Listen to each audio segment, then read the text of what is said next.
are reckoning with Belgium's colonial past. Remains of Congolese independence hero Patrice Lumumba being handed over to his family in Belgium. Belgian authorities had planned to hand over a tooth believed to be Lumumba's only remains last year, but they postponed it due to the COVID-19 pandemic.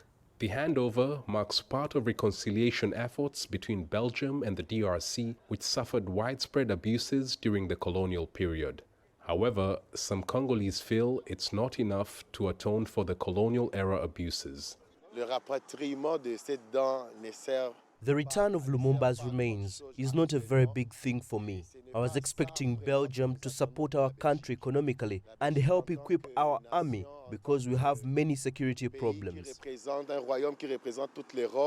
Belgium's King Philip was recently in the DRC for his first visit to his country's former colony. He handed over a mask that was on display at a Belgian museum to Congolese officials and expressed regrets for the atrocities committed by his ancestors.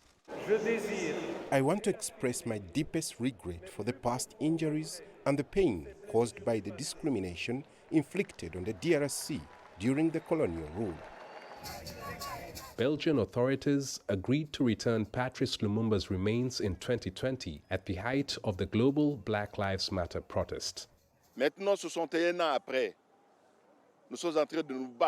It's now 61 years since we've been demanding the return of Patrice Lumumba's remains from Belgium.